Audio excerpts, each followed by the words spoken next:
So yun, palitan na natin yung high tension wire. Alright, double check lang natin. Itong 1 pupunta yan dito, itong 2 pupunta yan dito, itong 3 dito. Okay, good. Testing na natin ito. So ito pala yung mga lumang high tension, ano? Tignan nyo yung ano na ito, problema. So yun, biyak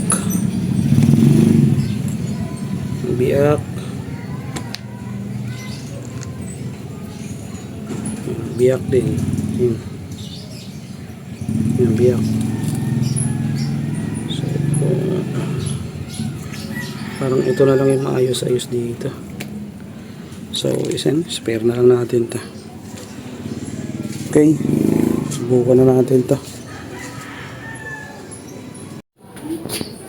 So ito pa yung ano, no, isang paraan para malaman natin kung sira na yung high tension.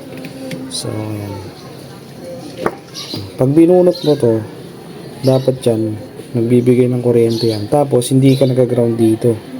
Okay,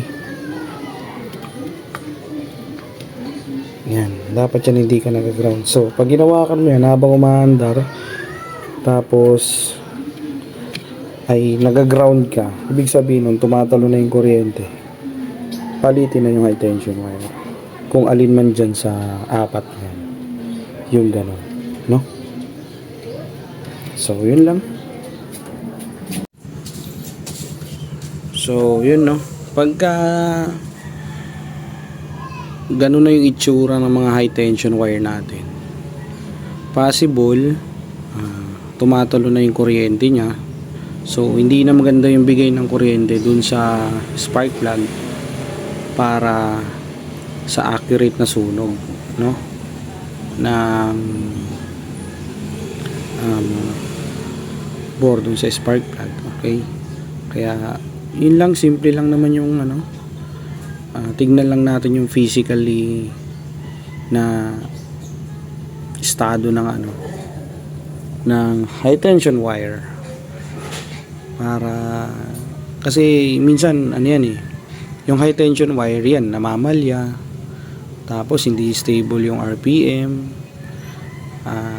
So ano mo, namamalya, makakalog yung makina ng Revo to sasakyan. So kahit ano naman sasakyan, ito ay base lang sa ano, experience lang, kasi itong sasakyan medyo magalaw-galaw yung RPM nya.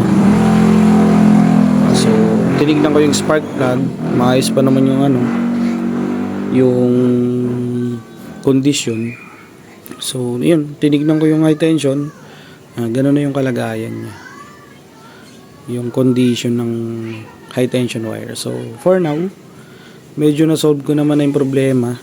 Nag-stable na yung RPM, tapos gumanda naman na yung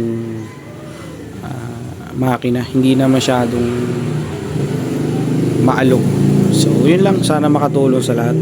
Ride safe.